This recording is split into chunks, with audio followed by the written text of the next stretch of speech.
Dear students, मैं doctor CL Verma, associate professor, department of zoology, government Lohia college Churu, Rajasthan.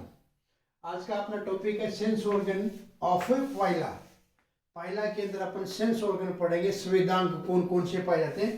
तो यहाँ पाइला के अंदर जो मेन जो स्वेदांग होते हैं वो चार है।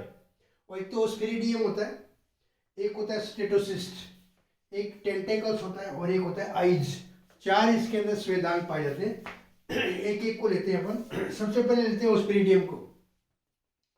ओस्पिरिडियम एक चावल का जो दाना होता है उस प्रकार की संरचना होती है, और वो जो बाइन्यूक्ल पाली होती है, लेफ्ट सूडीपिपोडियम होता है, उसके पास में ये पाया जाता है। और ये कीमोरिसेप्टर का काम करता है। जैसे ही पानी जब प्रवेश करता है बाइन्यूक्ल पाली के अंदर, लेफ्ट सूडोपोडियम में या लेफ्ट न्यूक्ल लोब के अंदर जब पानी प्रवेश करता है तो उसकी यह रासायनिक जांच करता है। अगर वो पानी गंदा है तो क्या होगा कि इसकी मदद से जो बाइन्यूक्ल पाली है वो बंद हो जाती है और पानी का अंदर प्रवेश करना रुक जाता है। तो इस प्रकार से ये एक कीमोरिसेप्टर होता है। कौन? ऑस्पिरिडियम। उसकी संरचना अपन देखते हैं। इसकी संरचना मैंने बताया चावल के दाने जैसी होती है, बीच में ये थोड़ा चौड़ा होता है और दोनों किनारों की तरफ थोड़ा सा तीखा होता है, ये नुकीला होता है। इस प्रकार की इसकी संरचना होती है। और ये बाइपेक्टिन 6 से 7 मिलीमीटर ये लंबा होता है। 6 से 7 मिलीमीटर लंबा होता है। ये ओवल है, ये ओवल अंडाकार है लगभग। और बाइपेक्टिनेट है ये, बाइपेक्टिनेट। बाइपेक्टिनेट का मतलब ये है कि यहाँ पे इसमें लेमिनेर लाइक स्ट्रक्चर होती है। यहाँ पर देखिए, इसमें 22 से लेकर के 28 लगभग लेमिली पाई जाती है। दोनों दो लेयर पाई जाती है किसकी? लेमिली की।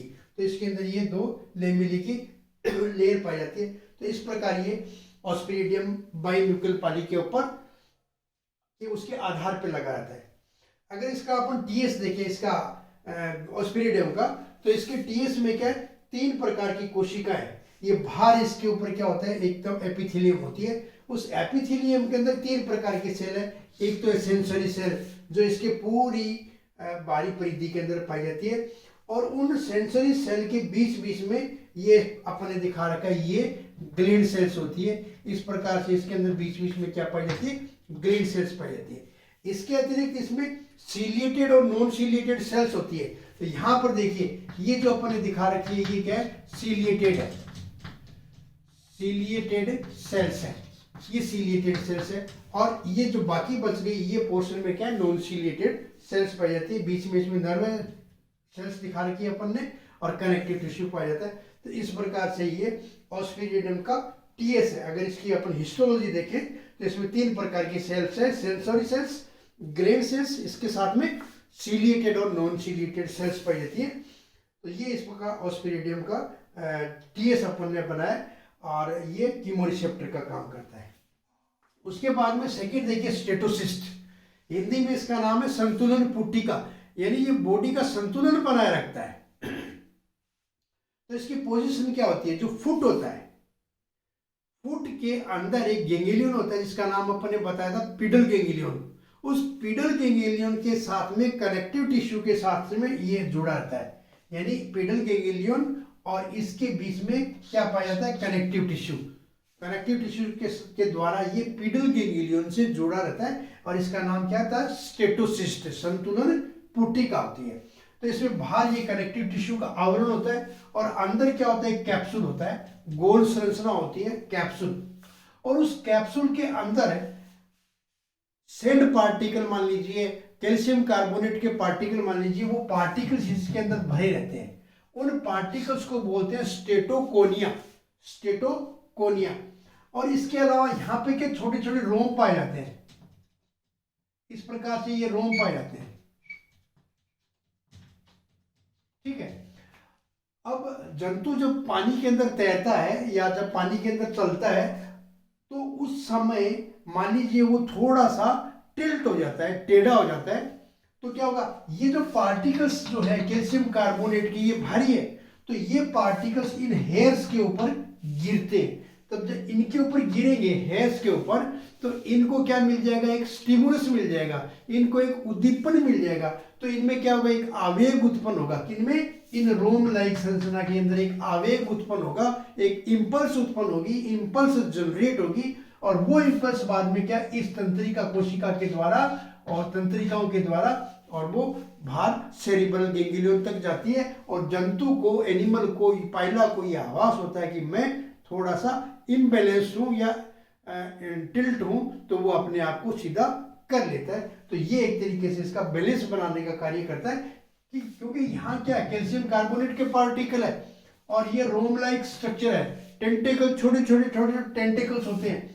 जब ये पार्टिकल्स, जंतु जब टेढ़ा होता है तो ये पार्टिकल्स इन हेयर्स पे गिरते हैं, टेंटिकल्स पे गिरते हैं, इनमें आवेग जनरेट होता है, और इन सब के अंदर से क्या निकलती है, तंत्रिका निकलती है, और वो तंत्रिका कहाँ जाती है, सारी मिलकर के बाद में एक तंत्रिका बनती है, और वो तंत्रिका सेरिब्रल गैंग्लियन को जाती है, और जंतु को यह आभास हो जाता है कि मैं इम्बैलेंस हूं, और वो अपने आप को बैलेंस कर लेता है। तो ये स्टेटोसिस्ट है।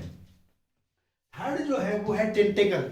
तो टेंटेकल के बारे में मैंने पहले भी बताया था कि इसका जो माउथ है, उस माउथ के दोनों तरफ, या माउथ के दोनों तरफ क्या होता है, टेंटेकल्स पाए जाते हैं। तो दो जोड़ी टेंटेकल्स होते हैं। जो पहला जोड़ी टेंटेकल्स होता है जो माउथ के एकदम नजदीक होता है, उसको लेबियल पाल्प भी बोलते हैं, लेबियल पाल्प। और जो दूसरी जोड़ी होती है वो लंबे टेंटेकल्स होते हैं, और वो थोड़ा सा माउथ के ऊपर से निकलते हैं। तो दूसरा क्या है, सेकंड टेंटेकल। और ये दोनों के दोनों टेंटेकल्स क्या है, संकुचनशील होते हैं, तंतुमय होते हैं, संकुचनशील होते हैं, और आवेग को ग्रहण करने का कार्य करते हैं। तो ये इस प्रकार से ये ऑल्फैक्टरी हो गया, और ये क्या हो गया, बैलेंसिंग का ऑर्गन हो गया, और ये भी क्या होता है, संवेदी संरचना होती है। और जो चौथा इसका संविधान होता है वो होता है आइज।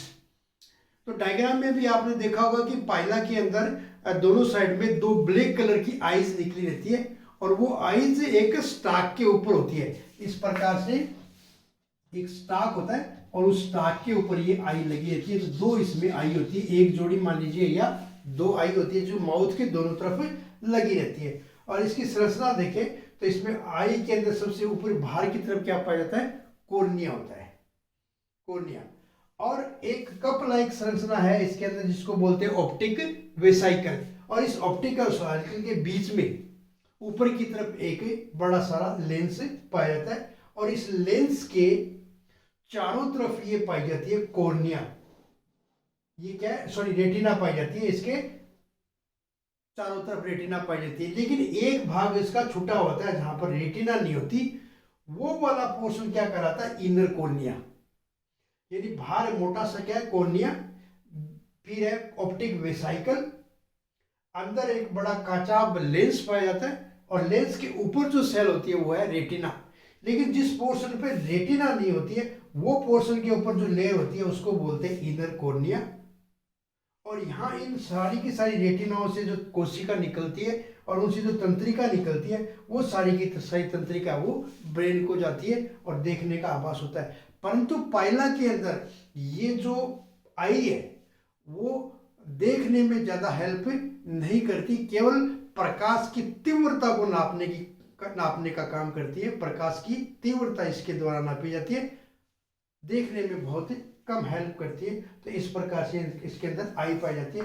तो ये चार, पहला ऑस्मिडियम, दूसरा स्टेटोसिस्ट, थर्ड टेंटेकल, और चौथा आइज, ये चार सेंस ऑर्गन है वो पाइला के अंदर पाए जाते हैं। तो इस प्रकार से पाइला के सेंस ऑर्गन है वो कंप्लीट होते हैं। आप मेरे वीडियो को बहुत दिनों से लगातार देखते आ रहे हैं। यदि आपको अगर मेरे वीडियो पसंद आता है तो आप लाइक जरूर कीजिएगा और उसको शेयर भी जरूर कीजिएगा। किसी भी प्रकार की कोई भी समस्या आती है तो आप कमेंट सेक्शन में जाकर के आप पूछ सकते हैं। मेरे को जब भी समय मिलेगा मैं आपके सवाल का जवाब अवश्य दूंगा।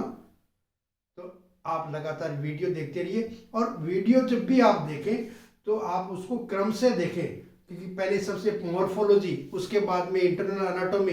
क्योंकि कई बार क्या स्टूडेंट्स क्या करते हैं कि आगे से देखना शुरू कर देते हैं, लास्ट में देखना शुरू कर देते हैं। जब आपने जंतु एनिमल की पूरी मॉर्फोलॉजी नहीं पढ़ी है, उसकी इंटरनल स्ट्रक्चर नहीं पढ़ी है, तो आगे के जितने भी सिस्टम है वो समझने में काफ़ी दिक्कत आती है। इसलिए आप उनको कंटिन्यूअस आप उनको वीडियो को देखेंगे तो 5 से 7 जो वीडियो है उसमें एक पूरा का पूरा है वो एनिमल है वो कंप्लीट हो जाता है। इसलिए आप लगातार देखते रहिए और वीडियो को लाइक करते रहिए। थैंक्स।